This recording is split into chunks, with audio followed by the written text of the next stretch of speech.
ప్రఖ్యాత గాయని ఎస్ జానకి అంత్యక్రియలు సాయంత్రం 5 గంటలకు మైసూరులో జరగనున్నాయి. మైసూరు తాలూకా హెచ్డీ కోట రోడ్డులో ఉన్న కనియనహుండి ఫామ్ హౌస్లో అంత్యక్రియలు జరుగుతాయని కర్ణాటక మంత్రి యతీంద్ర సిద్దరామయ్య తెలిపారు. జానకి కోరిక మేరకే మైసూరులో అంత్యక్రియలు నిర్వహిస్తున్నట్లు చెప్పారు. కర్ణాటక ప్రభుత్వ లాంఛనాలతో అంతిమ సంస్కారాలు పూర్తి చేస్తామని ప్రకటించారు. ఈ ఉదయం 10 గంటలకు మైసూరు మహారాజా కాలేజ్ గ్రౌండ్స్లో జానకి పార్థివ దేహాన్ని ఉంచారు. పెద్ద సంఖ్యలో అభిమానులు జానకి పార్థివ దేహానికి నివాళులర్పిస్తున్నారు. మధుర గాయని ఆలపించిన పాటలను, సంగీత ప్రపంచానికి ఆమె అందించిన సేవలను గుర్తు చేసుకుంటున్నారు.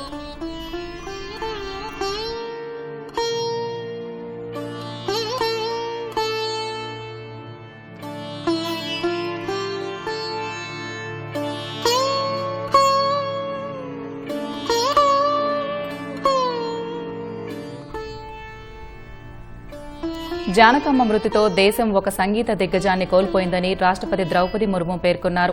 ఈ మేరకు సామాజిక మాధ్యమం ఎక్స్లో పోస్ట్ చేశారు.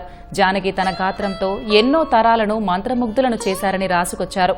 60 ఏళ్ల కెరియర్లో సుమారు 20 భారతీయ భాషల్లో వేల పాటలను పాడారని గుర్తు చేసుకున్నారు. ఆమె పాటలు చరిత్రలో ఎప్పటికీ నిలిచి ఉంటాయని తెలిపారు. జానకమ్మ మరణం సంగీత, సాంస్కృతిక ప్రపంచానికి తీరని లోటని ప్రధాని నరేంద్ర మోదీ అన్నారు. వివిధ భాషల్లో ఆమె పాడిన పాటలు 2-3 తరాల ప్రజలను అలరించాయని రాసుకొచ్చారు. ఆమె మధురమైన పాటలు భవిష్యత్తులోనూ శ్రోతలను మంత్రముగ్ధులను చేస్తూనే ఉంటాయని పేర్కొన్నారు. జానకి బహుముఖ ప్రజ్ఞాశాలి అని కొనియాడారు. ఈ విషాద సమయంలో ఆమె కుటుంబ సభ్యులు, అభిమానులకు ప్రగాఢ సానుభూతి తెలియజేస్తున్నట్లు ప్రధాని మోదీ ఎక్స్లో పోస్ట్ చేశారు.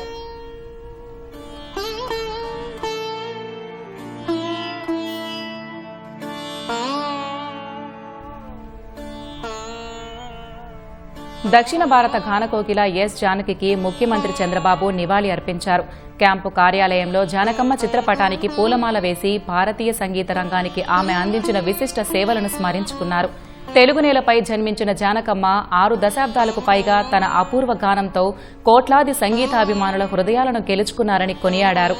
ఆమె పాటలు అందరి హృదయాల్లో నిలిచిపోతాయన్నారు. జానకమ్మ కుటుంబ సభ్యులకు, అభిమానులకు తన ప్రగాఢ సానుభూతిని తెలిపారు. ఆమె ఆత్మకు శాంతి చేకూరాలని భగవంతుణ్ణి ప్రార్థించారు.